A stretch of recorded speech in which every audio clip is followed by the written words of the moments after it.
Hey guys, it's Jess, and per request from one of my other videos, I was gonna make the what's it like to be a content creator video, but I don't really have a whole lot of insight on that, so if there's anything specifically geared towards that area of existence that you would like to know about, let me know, because otherwise I'm just gonna sit here and ramble for another 10 minutes. Like, that's not what all my videos already are. So today I wanted to talk about bipolar disorder in depth, and the realities, the actual realities of life with a mental illness. I know a lot of times we see movies or TV shows or different things like that where mental illness is portrayed in a certain type of way, and it's like, Silver Linings Playbook was a good movie to understand bipolar disorder. There's also a lot of people right now are talking about 13 Reasons Why on Netflix to understand like suicide and depression, although there's a big old controversy around that, and people thinking that like the story is kind of like selfish and things like that, and like the main character was being a brat because of like, you know, her truth and things like that. I'm not going to get into that today. If you guys want me to do like a review on 13 Reasons Why, I definitely will. It was a great book. I've read it many times. It's a really good show. Very hard to watch. Very, I don't like the word triggering, but like very triggering. So yeah, if you guys want that video, let me know. But today we're going to talk about my reality of mental illness. So, there are many misconceptions about what it's like to have bipolar disorder. I don't like saying what it's like to be bipolar, because I am Jess. I am a mid to late 20-something female human. I am not a mental disorder. I am a person. And I live with, I don't suffer from. So what it's been like for me to live with bipolar disorder, I can look back in my childhood and see many times where I would stay up late to, what I would do is I would stay up late until everybody went to bed, and then there were these like decorative soaps on the back of the toilet, like in a like basket, that just collected dust, like they had no purpose, and I would go in there and I would unwrap the soap, and I had an empty liquid soap bottle. And what I would do is I would take a plastic cap from a razor, and I would take that plastic cap and I would sit there and like for hours, because I couldn't sleep, for hours I would sit there and I would shave off the soap. It was almost like making like chocolate curls kind of, but I would sit there and I would just like shave the soap. And yeah, that became an almost nightly thing for, you know, a really long time.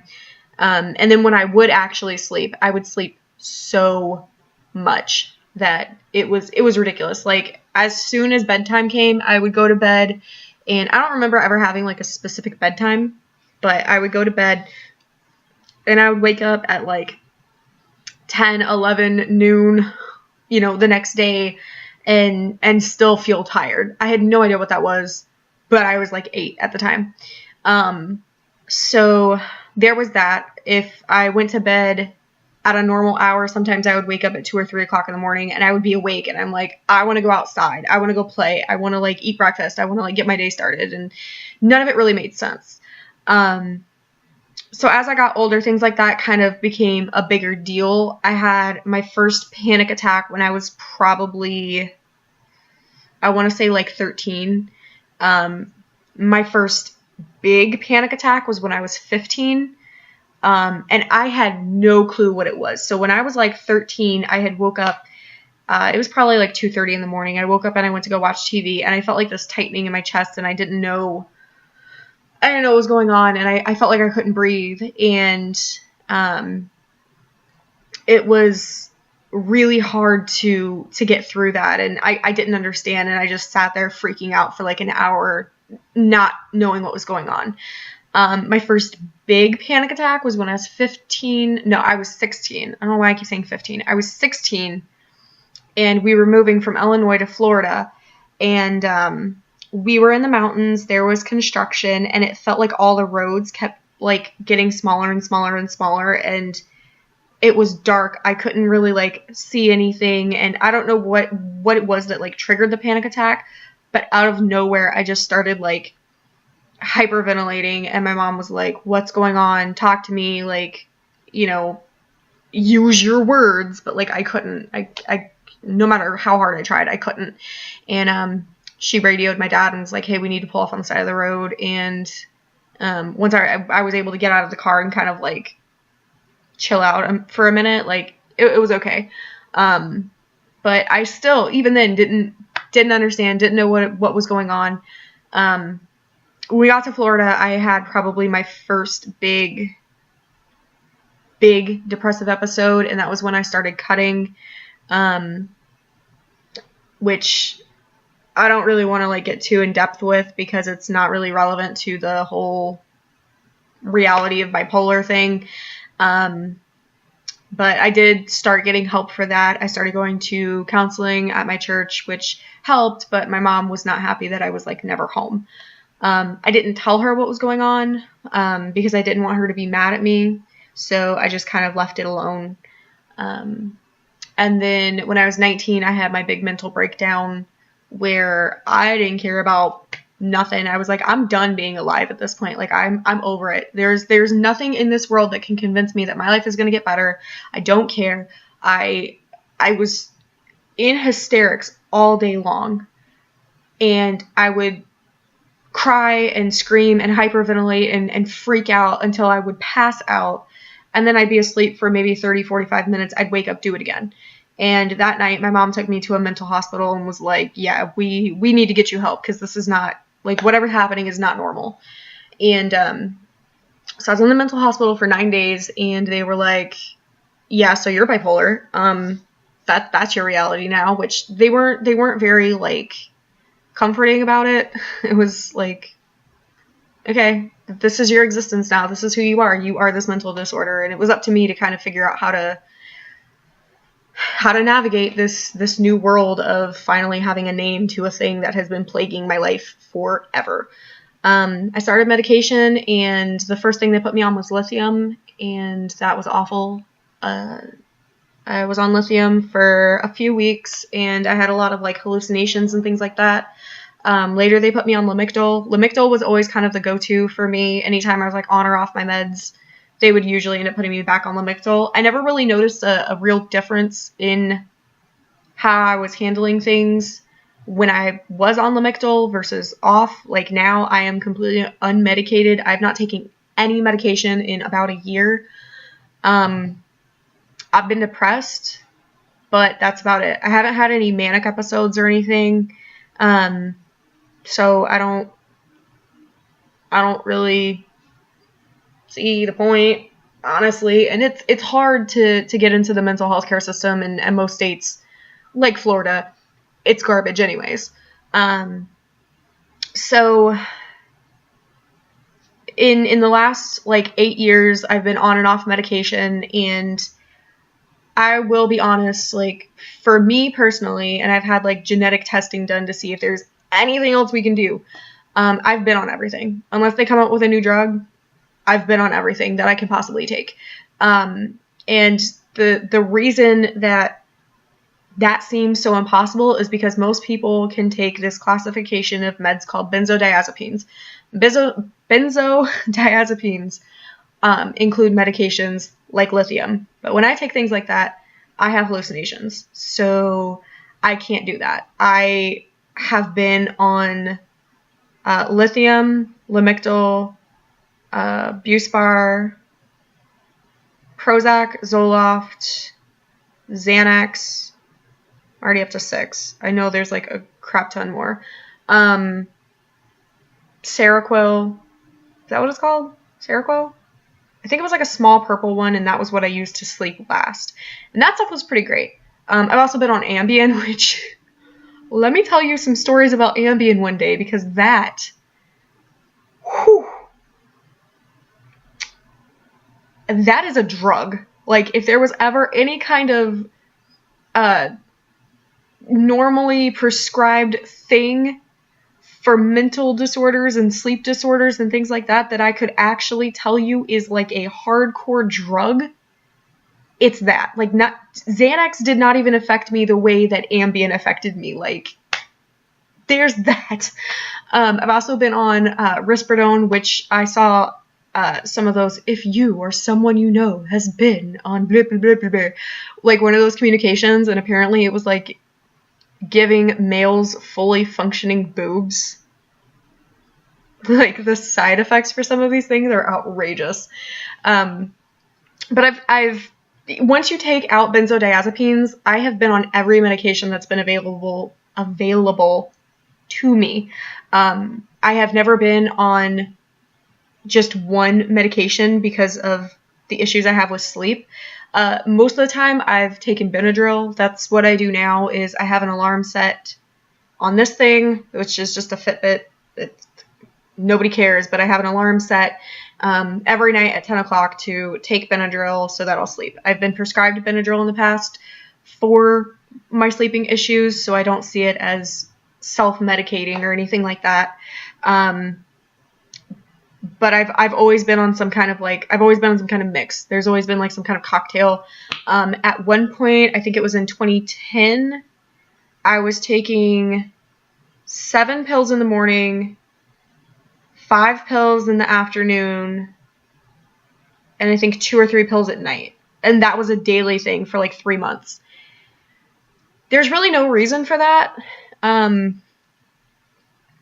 The way that they do the medications, it's almost like I would go into the doctor and be like, hey doc, this isn't working. They're like, we don't care. Here's more pills, and just cram them down your throat and get it over with, and you know, you'll feel better in the morning. But I never felt better. And then with moving and things like that, I've had to be on my meds and off my meds and ration meds and try to come off of my meds and get back on them, and it's been a mess. And you know, all things considered, I think right now I'm doing okay. I went through college without any medication. I graduated and got my first job out of college. Right around the time that I had graduated was when I started taking medication again, and I was going to therapy about every other week or so. Sometimes it would be every week. But I had started going to therapy, and that helped more than anything. Out of all the medications I've ever been on, nothing really helped the way that therapy did. So I took medications for most of 2015. When I moved to Alaska, I had to stop my medications, but I had rationed them out to where I, you know, would be coming off of them in a reasonable manner rather than just a cold turkey thing, because you really can't stop Lamictal like cold turkey like that. It can, not always, but it can cause seizures if you were to just stop taking it. So I was always scared to just like drop off that medication. But living in Alaska, I slowly stopped taking my medications. When I moved from Alaska, I was down to like 25 milligrams of Lamictal a day, and by the time I got to Florida, I completely stopped taking my medication. And I had kind of switched it out for like pain meds because I had been in a car accident, and so I didn't want to mix my meds. So I stopped taking the psychiatric drugs so that I could concentrate on getting rid of the pain and things like that. So yeah, the biggest misconception, I think, is that we don't function or we function like a light switch. And that's the thing that irritates me, because I've had so many people be like, well, 1 minute you're happy and the next minute you're sad and the next minute you're happy. It's like a light switch. Boop, boop, boop, boop, boop, boop. And it's like, no, that's normal. If you were sitting there and you were like laughing at something on your phone and somebody told you something that made you angry, like, yeah, you're going to like be angry. Like that's normal. For me, it's more of a transitional cycle kind of thing where I can see the ups and see the downs. and I'm more observant of the downs because I get those more often. So if I'm like, wow, I have no energy today and I don't want to do anything and I'm really not doing okay and now I'm crying for no, like I looked at a stop sign and I'm crying like for no reason. Okay, that's my downside. Or, you know, if it's like, well, I can't function, everything sucks and things like that. Like those are more the downswings. They're not full depressive episodes, but they're definitely the downswings. I kind of recognize those more just because that's what I've experienced more of since I've been back in Florida. I don't recognize the highs as much because I don't get them as often. One of the biggest things is that I'll try to convince myself that it's okay to spend money that I don't have. And that's kind of the only thing. I don't really have manic episodes like I used to. And my manic episodes were a lot of not sleeping. And when I say not sleeping, I mean like no naps, no sleep for like 5 or 6 days at a time. Which sounds impossible, but if you've ever had a manic episode, you know. It's kind of like if you were to drink like a gallon of 5-hour energy mixed with a gallon of Red Bull, mixed with a gallon of Mountain Dew and a gallon of like Monster, and you just poured it all into a bucket and you drank it all at once and then did that every hour on the hour for 5 days. That's what it's like. It's the most intense, non-drug induced high that I could probably ever experience in my life, to be honest. And it's scary and it sucks and it's hard and I hate it. There is a theory that kind of goes around bipolar disorder that those who have the disorder tend to be more creative. I can't necessarily say for fact that that's true, but I have always been a very creative person. I've always been like making things. I love to make things like jewelry. I like crocheting. I like crafting just in general. So I can't necessarily say that it's 100% true that everyone who lives with bipolar disorder is a creative, but it definitely goes kind of hand in hand with my experience with it, because when I'm manic, I feel like I'm a lot more creative, and then when I'm depressed, I don't care at all. I don't want to be creative. I don't have any interest in anything. So there's that. I can't really get too much more in depth than that, really, because it's hard to just sit here and ramble about like what my version of normal is. But if you guys have any questions that you would want answered concerning bipolar disorder or anything else, as always, leave them down below. I read every comment. I respond to every comment. And I definitely, I like interacting with you guys a lot. And I'm always taking video suggestions. And if you guys wanted like a Q&A style thing, we could do that as well. I'll probably wait until I have like more subscribers and stuff for that. But until then, I hope you guys enjoyed this video. Like I said, if you have any questions, comments, or concerns, leave them down below. And I will see you in the next video. Bye.